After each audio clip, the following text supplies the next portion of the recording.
So again, we have in the first day of Rosh Hashanah, we have a new Sphira that comes in, right? What does it mean, a new Sphira that comes in?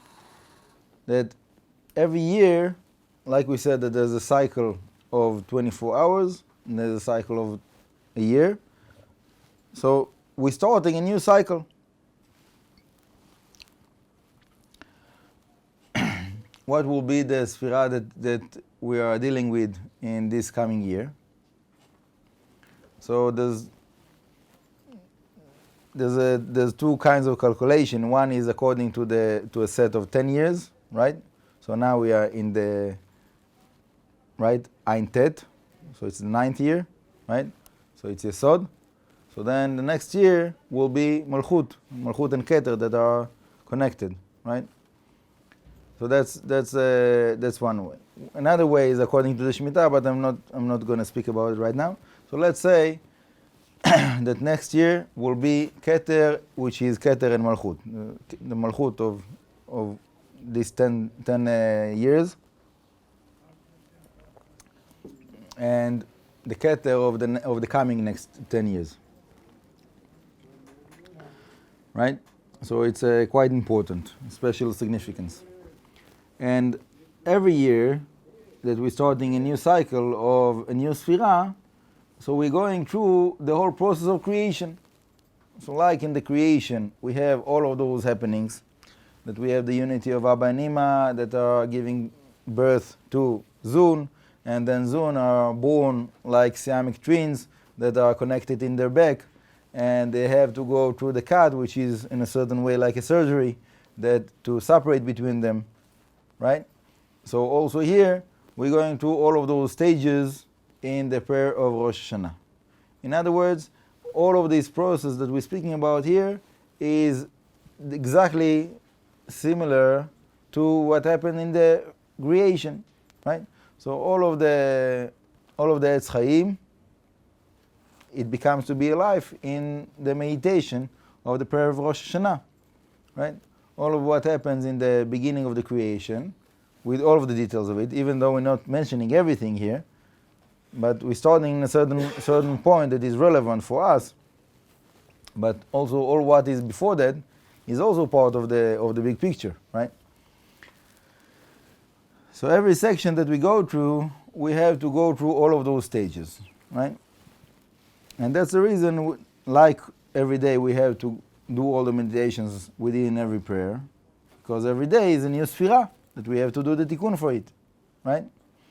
And also the same thing is about a year, that every year we have to go through all of those meditations in Rosh Hashanah, Yom Kippur, Sukkot, and Pesach, and all the holidays.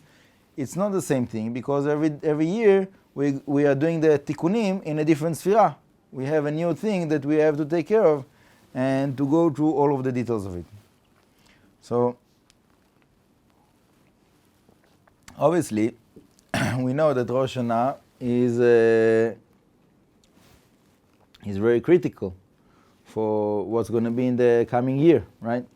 What's the reason? According to what we're learning here, that all of those processes that have to take a place in the coming year, it starts from Rosh Hashanah. So according to whatever it is that we are able to apply in Rosh Hashanah, that will define what will be with all the continuation of the year, right? If someone is trying to skip something for whatever reason, so it will have an implication. It will have a result, right? So as much as we can, it's important to try to have, specifically in Rosh Hashanah, all the year, but specifically in the prayers of Rosh Hashanah, to give ourselves the time that we need to meditate and not to try to rush. And practical advice is try to be early for the minyan, and don't try to be exactly with the Chazan when he's starting his repetition, because then you have a very short time, right? Most of the people unfortunately, they are not involved with so much meditation, so they can pray very fast. But someone that he wants to have time to meditate and to look into those concepts when he's doing his Amidah, so basically there's no chance to finish in the same pace as the rest of the people. So if you know from advance that that's what it's going to be, so you're not trying to rush yourself and to squeeze yourself, and right, you know that this is your what's going to be. And usually because there's many like extra songs that they sing in the repetition of the Shliach Tzibur, so you have enough time with all of those songs to get to the Kedusha with the Chazan. So you basically, for me personally, I'm finishing my silent prayer just before the Chazan is getting to the Kedusha, so I can join the minyan for the Kedusha. And my humble opinion is that the reason that they add all of those songs is because there was rabbis that they wanted to have more time for their silent prayer. So they gave the rest of the people, they wrote like all kinds of songs, and they say this song here, say this song there, and like to fill up the time that they can have their time to do their meditations. And you see that it comes like just right.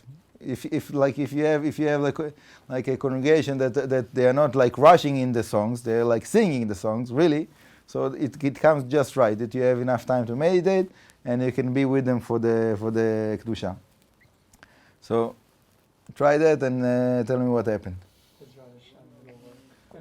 Bezrat Hashem. And by the way, there's the diaspora yeshiva is praying here in Kever David in the Rosh Hashanah Yom Kippur, and Bezrat Hashem, if Hashem will give me the merit, I will blow the shofar. So anyone that wants to join, Baruch haba.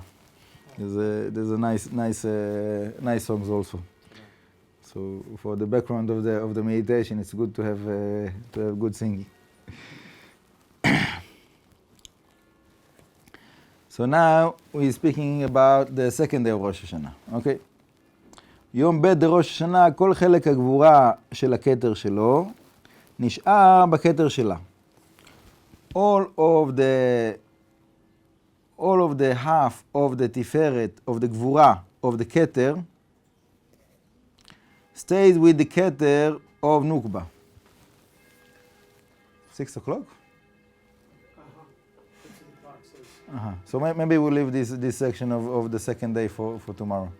It's a beginning of a new thing. So we'll leave it for tomorrow. Okay. So we'll hold it here. Okay.